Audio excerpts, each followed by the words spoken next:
Hey guys, it's Sal here, and this is the Samsung Galaxy A10. I'm going to be unboxing it and doing a quick review. Without further ado, let's get to the video. I got the A10 on Jumia, and it's currently Jumia's mobile week. Apart from getting the best prices for these smartphones, Jumia is also giving 3 months of data to the first 200 customers daily and a 10% discount when you buy 3 or more accessories. I'll leave a link in the description to where you can get started. In the box of the A10, the first thing we get is another box housing the quick start guide and the warranty card. Underneath that, we've got the A10 itself, which we'll get to later. Next up is the power adapter, charging cable, headphones, and the SIM ejector tucked away down under. It doesn't come with a screen protector or any case, unlike some of the devices in its price range.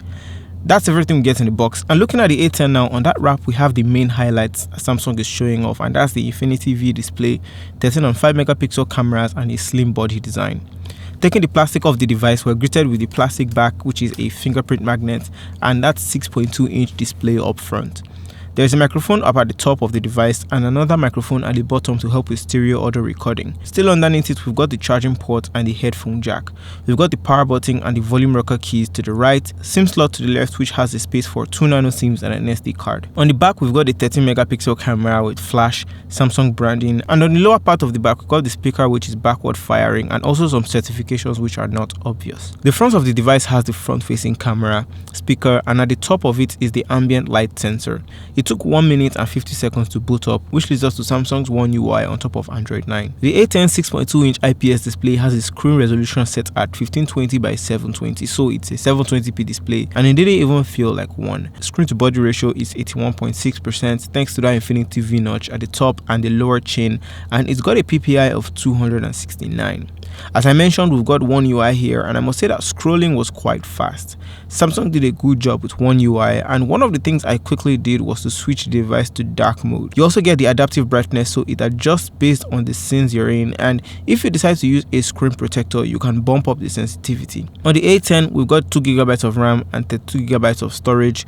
When I had it newly, I had 9.1GB used up already by system data, which leaves me with 22GB of actual storage. One UI is quite the functional and customizable OS here, running on Android 9 Pie, and it feels like Samsung put some of their finesse into this device despite that low price point.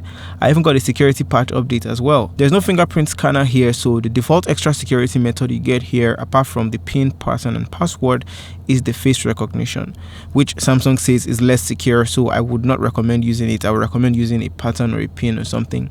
However, face unlock was speedy and it worked on time when I used it, but I personally wouldn't be using it. The A10 runs with an Exynos 7884 chip, which is an octa-core processor, and it's also got a Mali G71 GPU. The processor was able to handle multitasking just fine, and multi-window, which worked effortlessly. It's one of the features we've known with Samsung for quite a while before it was normalized. Gaming, on the other hand, was okay. PUBG set the default graphics to medium, which worked for me, and I didn't have any complaints about gameplay. The only thing I noticed was that when it lagged, and when it didn't, it worked fine. At 43,000 Naira, a 3,400 mAh battery is quite tolerable. The Huawei Y6 Prime is 900 Naira more, and that has 3,020 mAh, so that's a difference in something around that price range. I said that battery dropped, but it was not too significant. And other things to note is that the A10 comes with Bluetooth 5.0 and 4G LTE. The A10 has a backward firing speaker like what we saw on the Spark 3, and sound quality was just fine. Here's a sample of what it sounds like.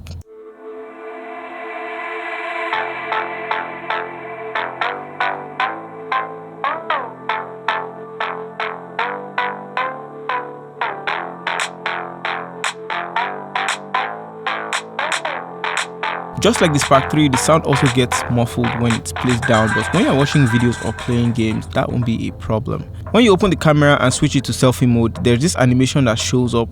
That same animation is also apparent for face recognition. And as far as the specs on the camera, for the 13 megapixel f1.9 camera on the back, we've got photo mode, which has a normal setting and a zoom setting, and then we can go up to 4 times digital. This setting is also available for the video mode, and there's also pro mode where you can control ISO, white balance, and exposure. We've also got panorama mode for wider shots. For the 5 megapixel f2.0 front camera, is just photo and video, and you can't zoom in or out in this mode.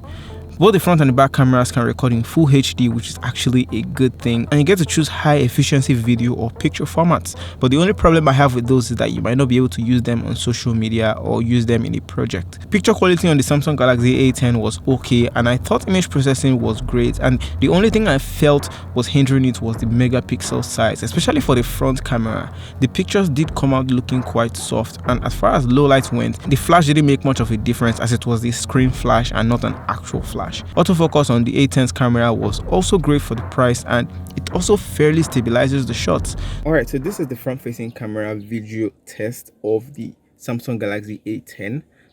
The video quality is actually exposed very well because image processing is not that high end here, but yeah, I think it looks okay on the face, and you can also adjust the exposure a bit to compensate for that overexposure at the back there, but this is the highest it can go. It can't go beyond this.